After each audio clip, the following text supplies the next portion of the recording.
ini juga pernah terjadi di 2019, Oke. 2019 dan 2020 ketika pemerintah Jokowi memutuskan menunda pilkada dengan alasan pandemi. Kan kita tahu saat itu ada beberapa ada Bobi saat itu yang maju di wali kota Medan, ada Gibran juga yang maju jadi wali kota Solo demi mendapatkan pimpinan-pimpinan terbaik. Ya harusnya eh, menurut saya putusan MK ini ya patut harus laksanakan. Ya gimana mungkin gubernur wali kota itu pejabat politik yang dipilih bukan diangkat tapi dipilih melalui pemilu. Oke. Nah, itu sebenarnya pelanggaran konstitusi gitu loh.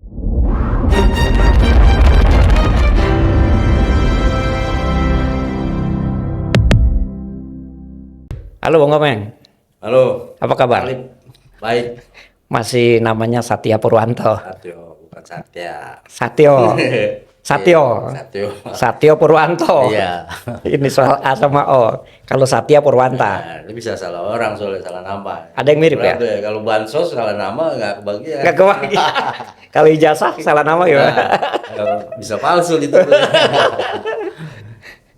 Bung, ini lagi rame-rame di media bicara soal rezim pemilu versus rezim pilkada. Apakah rezim pilkada bagian dari rezim pemilu atau dia berbeda? Gimana tanggapan Bung Komeng nih? Ya, mungkin kita stressing dulu kenapa bisa tiba-tiba urusan pilkada ini jadi panas lagi lah, gitu. Jadi rame lagi sekarang itu terkait dengan putusan MK nomor 153 tahun 2024.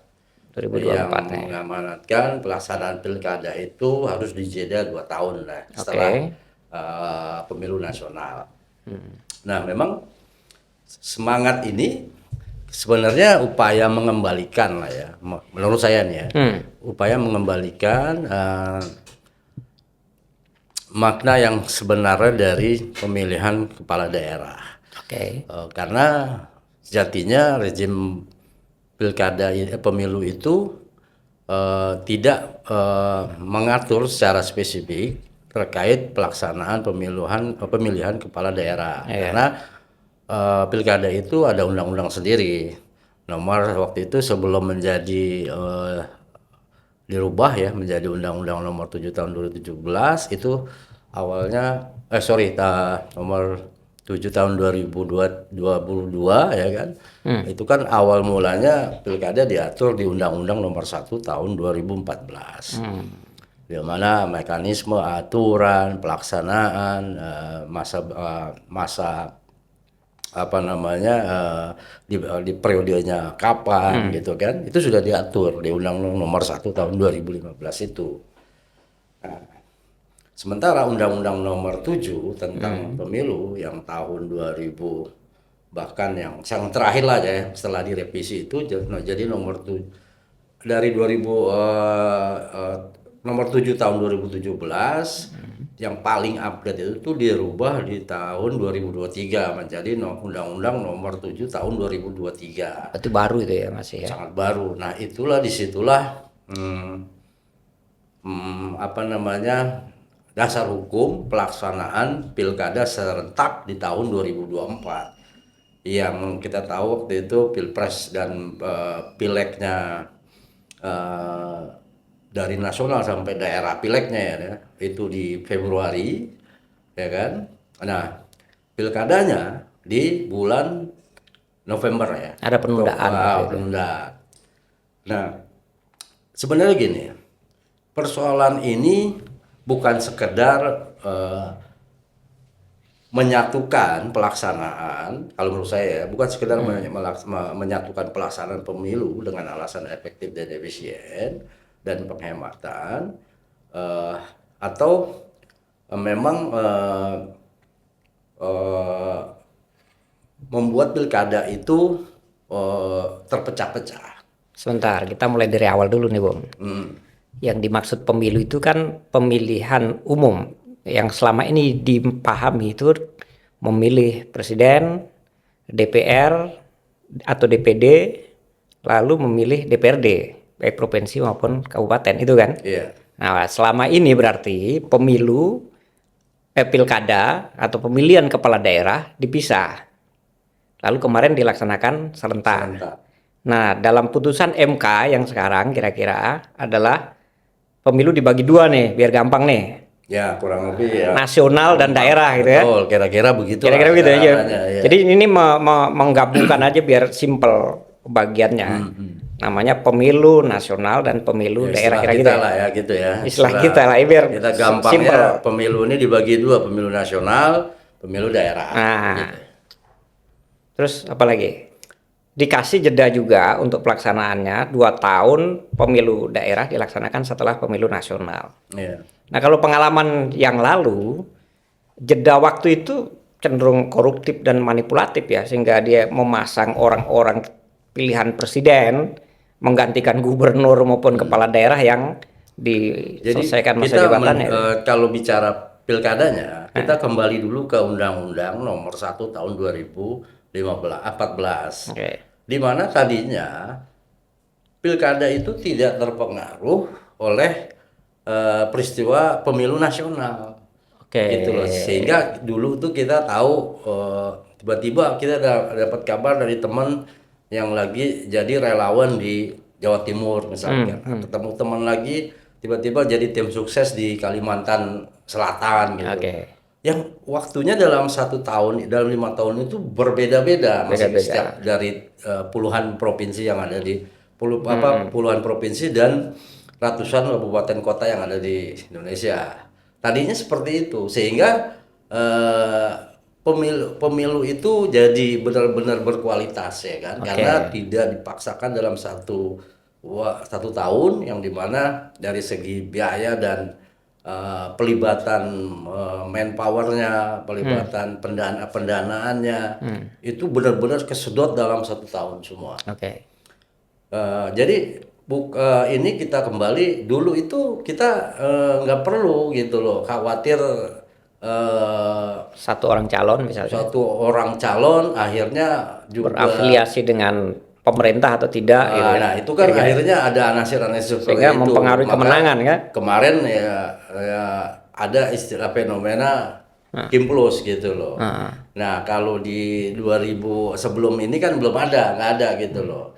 Terkait pilkada ya masing-masing gitu. Bahkan partai-partai itu bisa leluasa melakukan koalisi-koalisi dengan para calon-calon kepala daerah. Nah, tapi di fenomena 2024 itu tidak terjadi. Oke. Jadi aspek langsung umum bebas rahasianya ini tidak terpenuhi. Jadi Pilkada pemilu itu kira-kira 2024. kemarin tidak otentik, bahwa itu kehendak masyarakat setempat dengan kesadarannya, tetapi dia banyak terpengaruh politik nasional ya kayaknya. Ya begitu kurang lebih, karena sangat dipengaruhi oleh pendulum politik yang ada di pusat. Kira-kira nah persoalannya lagi ketika pilpresnya kan di bulan Februari kemarin, pilkadanya di bulan Oktober apa November kan, ada yang Oktober ada yang November, di November semua ya, kalau nggak salah.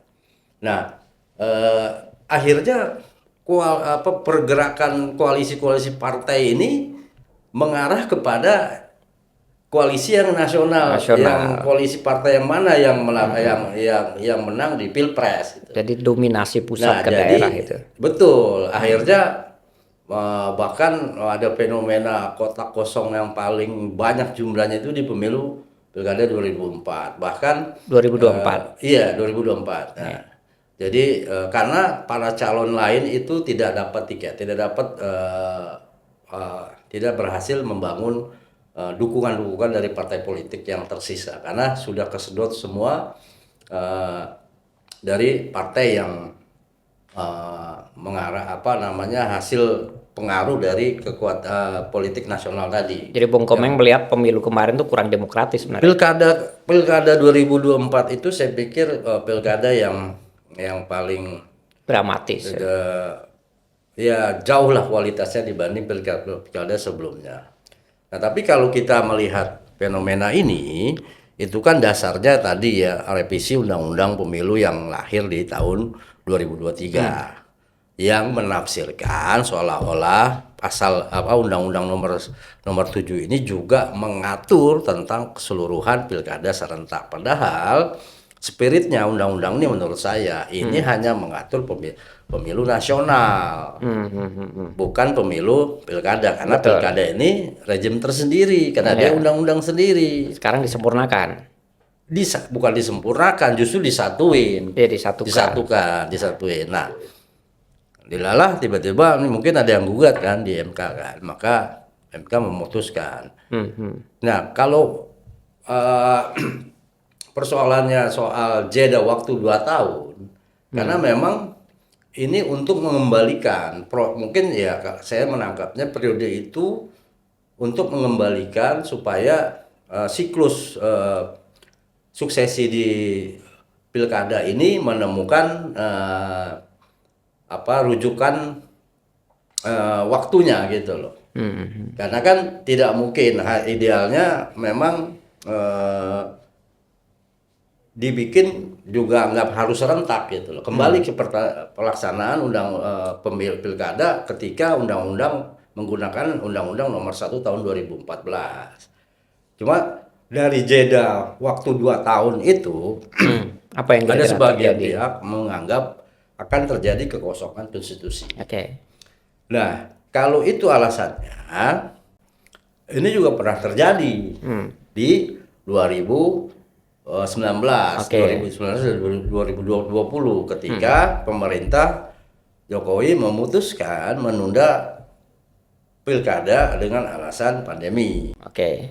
Tapi di akhir 2020, meskipun status masih sangat pandemi, masih berat waktu itu, juga tetap dilaksanakan. Ya kan, nggak bisa ditunda. Nah, ini kan keputusan pemerintah yang sangat subjektif artinya. Karena ya kita tahu kalau diundur lagi sampai 2000 tahun depan berikutnya, ini berbenturan dengan pelaksanaan pilpres, sehingga harus ada kebutuhan menempatkan PJ dan ya kan kita tahu saat itu ada beberapa ada Bobi saat itu yang maju di wali kota Medan, ada Gibran juga yang maju jadi wali kota Solo waktu itu. Yang merugikan itu. Nah, jadi ini sangat subjektif menurut saya perubahan penundaan alasan meskipun dalam konteks bukan penundaan tapi awalnya ditunda tapi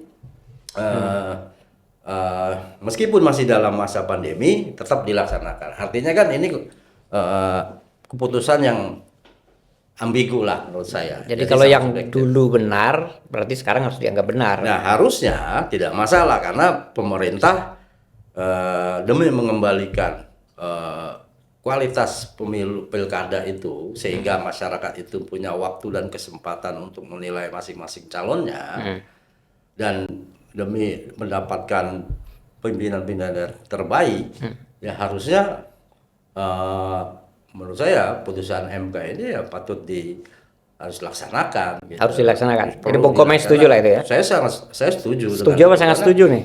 Hah? Setuju atau sangat setuju? Setuju. Oh, nggak bisa sangat, masih ada catatannya. Nggak perlu sangat.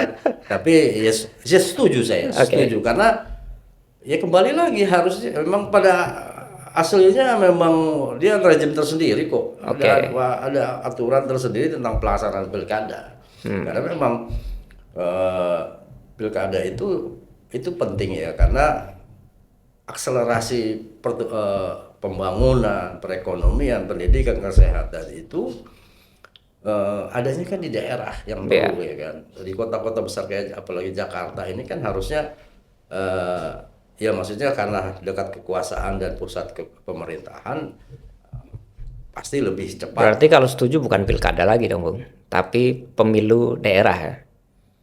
Ya bukan apapun itu istilahnya pemilu daerah atau apa. Kalau pilkada kan hanya kepala daerah yang dipilih. Betul. Kalau pemilu daerah DPRD ikut dipilih. Ya, kita dipilih betul. Iya.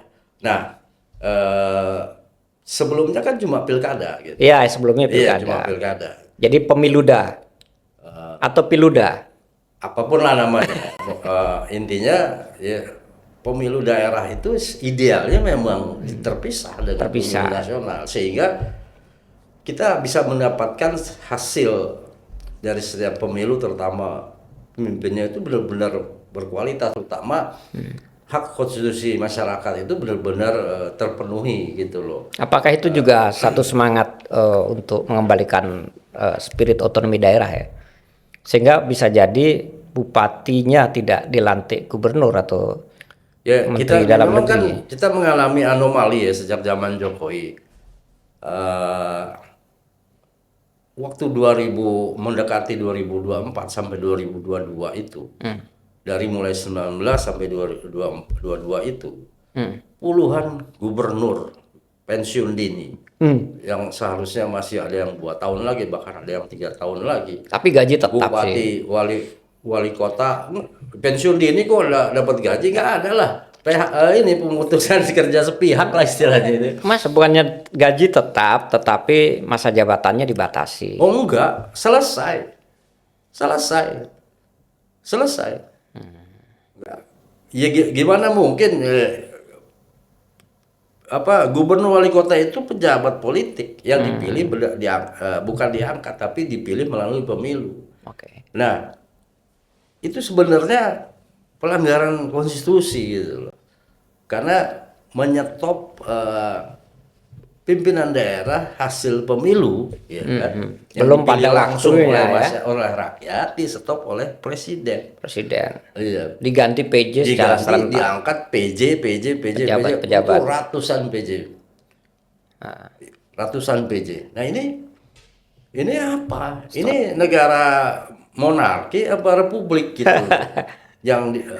Nah, ini juga sebenarnya juga melanggar undang-undang otonomi daerah, karena sejak kita menganut otonomi daerah, makanya daerah itu diberi kewenangan untuk melakukan pilkada, untuk memilih bahkan dari anggota legislatifnya, bupatinya, wali kotanya, gubernurnya bahkan gitu loh. Nah kan, tapi apa yang terjadi ya, karena kan waktu itu di mana semua partai, semua kekuasaan itu bertumbuh hanya pada satu orang. Siapa itu? Ya, Siapa? Mulyono. Ragu-ragu. Mulyono. Ya kan? Sehingga Semua sumber daya aturan digunakan regulasi untuk bisa dirubah sedemikian rupa ya kan. DPR-nya pun jadi cabang kekuasaan, setuju semua, nggak menolak sama sekali, padahal ini adalah pelanggaran terhadap konstitusi, terutama banyak undang-undang yang dilanggar ya, soal penetapan penghentian masa periode jabatan gubernur, wali kota dan bupati hasil pemilu gitu. Karena mereka dipilih oleh rakyat, bukan diangkat presiden, apalagi diangkat menteri. Nah, sehingga bupati wali kota yang PJ ini akhirnya kan ya seperti anak buah menteri, anak buah presiden, pembantu presiden gitu.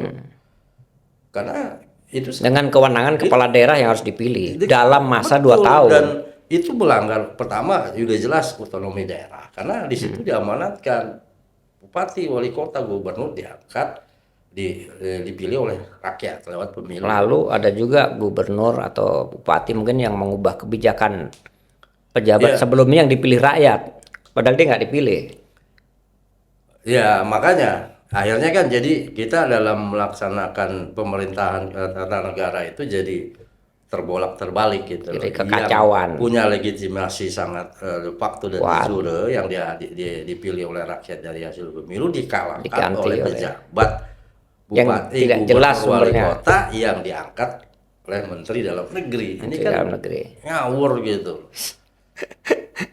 Cuman karena Bung Komeng nggak diangkat waktu itu. Sayangnya saya waktu itu sempat mau diangkat. jadi diangkat PJ. lempar.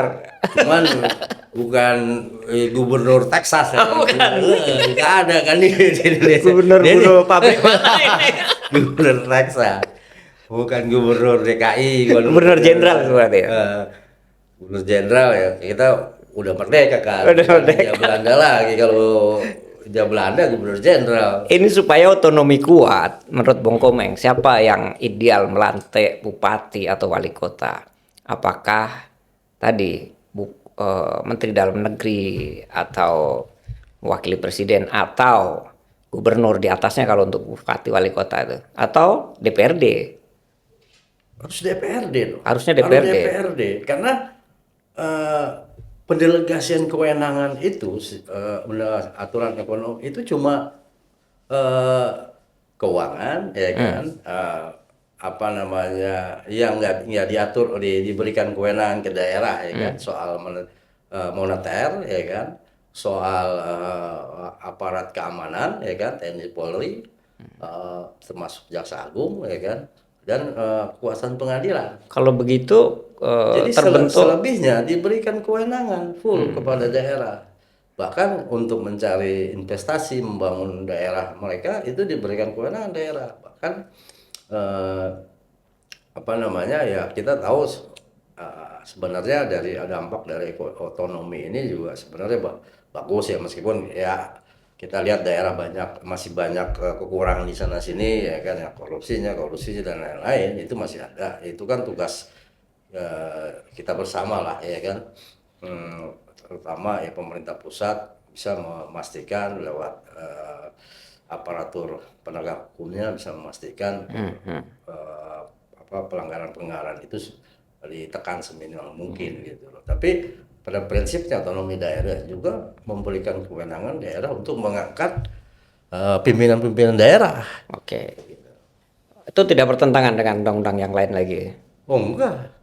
Justru diamanatkan dalam otonomi daerah itu juga diberikan kewenangan untuk mengangkat anggota DPRD-nya gitu, mengangkat memilih juga bupatinya, wali kotanya, gubernurnya. Gitu.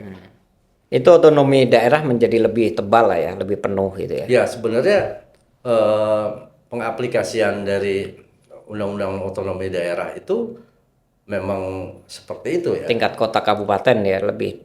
Ya, karena kan operasionalnya dan basis tradisional daerah di kita itu lebih di tingkat kabupaten kota. Lalu ketimbang di gubernur. Kalau begitu provinsi. Gubernur jadi mewakili siapa, masih perlu dipilih nggak, Bu?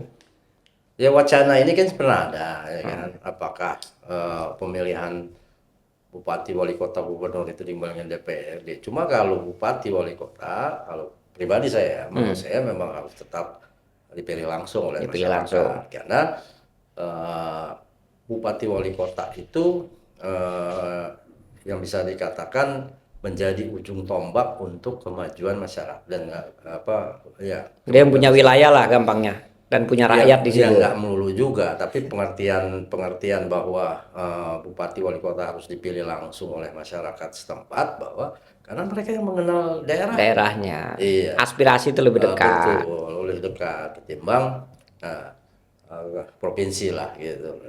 Cuman tadi masa transisi 2 tahun atau 2 tahun setengah setelah pemilu nasional, ini ada jeda nih. Berarti kalau jeda masa jabatan bupatinya sebenarnya kan atau wali kota juga atau gubernur sudah habis kan, maka dia harus ada PJ untuk bupati atau gubernur atau wali kota. Nah, pertanyaannya kalau untuk DPRD itu PJ-nya bagaimana? Apa diperpanjang dulu masa jabatannya tuh? Ya konsekuensinya seperti itu ya, Cuma putusan MK ini apakah mengatur juga soal legislasinya atau hanya eksekutifnya atau hanya di bupati dan wali kotanya aja gitu. Kalau menurut saya itu aja, wali kotanya aja, wali kota bupatinya aja. Legislatifnya tetap mengikuti pemilu nasional. Namanya tetap rejim pilkada. Rejim pilkada karena dia bukan pemilu daerah dong. Iya, pilkada tetap pilkada. Kan tadi idenya adalah disatukan itu. Pemilihan daerah semua DPRD. Idealnya seperti itu, tapi kan idealnya seperti itu. Jadi termasuk legislasi di daerah itu diberikan kewenangan untuk menentukan pilihan sendiri. Nah, persoalannya kan eh, mana yang mau dipilih? Mau yang dua-duanya sekaligus, pemilihan DPRD berikut bupati, wali kota, gubernurnya dipisah, atau bupati, gubernurnya atau eksekutifnya aja gitu loh. Iya, iya, iya. Masih buka diskusi ke bagian itu Iya. ya. Artinya masih ada toleransi kan? Masih ada toleransi. Toleransi. Ini ada satu pendapat nih Bung soal konstitusi nih. Pasal 18B ayat 4 UUD 45 mengatur gubernur, bupati, wali kota dipilih secara demokratis. Nah, ada juga yang memaknai makna demokratis itu dia tidak masuk pada rejim pemilu. Karena demokratis itu bisa diartikan dipilih oleh rakyat atau oleh DPRD. Maka keputusan MK 2024 tadi, 2024 itu dianggap melanggar konstitusi. Gimana Bung Komeng? Enggak ya. Jadi putusan MK itu kan putusan yang sifatnya eh, lex spesialis ya. Artinya dia hanya merujuk kepada pelaksanaan undang-undang yang mengatur tentang pelaksanaan pilkada. Oke. Sehingga mungkin dia sebenarnya bukan rezim pemilu, karena rezim pemilu itu yang diatur di Undang-Undang Nomor 7 Tahun 2023. Sementara sebelumnya pilkada ini diatur di Undang-Undang Nomor 1 Tahun 2014 tentang pemilihan gubernur, bupati, wali kota, itu pilkada. Sehingga berbeda domainnya. Pilkada ini tidak secara detail, tidak teknis ya, untuk detail dan teknisnya tidak diatur di Undang-Undang Nomor 7 Tahun 2017 tentang pemilu yang mengatur tentang pelaksanaan pemilu presiden berikut turun-turunannya pelaksanaannya. Berarti kali ini kodifikasi aja sebenarnya. Dari beberapa aturan diakselerasi, Ya memang disesuaikan. kita kan punya tradisi begitu ya. Setiap undang-undang pemilu ini selalu direvisi dalam satu periode masa jabatan presiden sesuai dengan konteks konteks yang dan terjadi kebutuhan saat itu. kekuasaan saat itu. Kalau misalkan si kekuasaan ini 2 periode, undang-undang pemilunya biasanya berubah di periode kedua, gitu loh. Dan biasanya di periode pertama belum utak-atik tuh undang-undang pemilu, dan itu terjadi di periode kedua Jokowi, baru di periode kedua Jokowi dirubah di tahun 2022 dan 23. Jadi putusan MK ini menurut Bung Komeng, siapa yang diuntungkan, siapa yang dirugikan? Bagian dari skenario Yang pasti politik yang dari mana? dirugikan masyarakat yang ada di daerah. Oke. Harusnya mereka dengan pilkada yang lebih berkualitas dilaksanakan terpisah dari pemilu nasional. Masyarakat pertama Kan masa memang terpisah. kampanyenya jadi lebih karena sendiri kan, jadi lebih Panjang. transparan, Transparan. panjang pendek relatif. Relatif. Ya. Tapi Yang penting fokus gitu kan hanya kepada saat pilkada di daerahnya aja, nggak terpengaruh dengan hiruk pikuk pemilu nasional, pilpres dan pileg dan lain-lain gitu loh. Sehingga masyarakat pemilih ini bisa lebih maksimal memberikan kontribusi dalam hak konstitusinya, sehingga paling tidak bisa diartikan dalam memilih pimpinan-pimpinan daerah yang akan menentukan nasib mereka dalam 5 tahun ke depan itu tidak serta singkat waktunya, transparan, dapat bisa menentukan para calon pilkada terbaik, calon pemimpin terbaik yang untuk bisa memastikan nasib mereka 5 tahun ke depan. yang diuntungkan.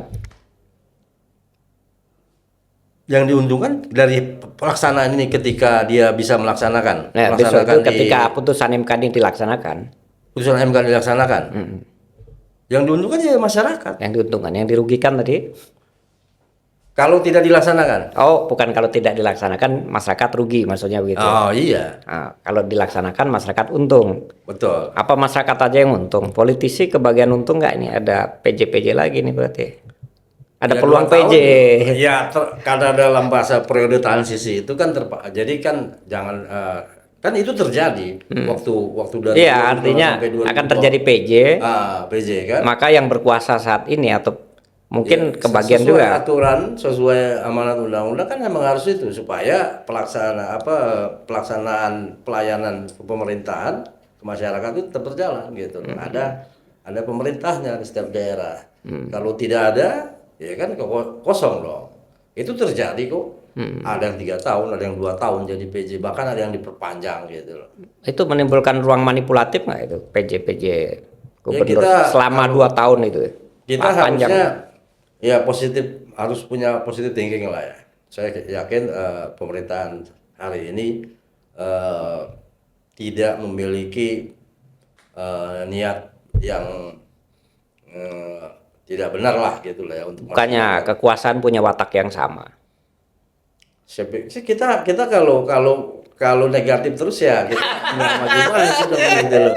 Tapi kan kita lihat nggak ada motifnya hari ini. Pemerintahan hari ini tidak ada motifnya.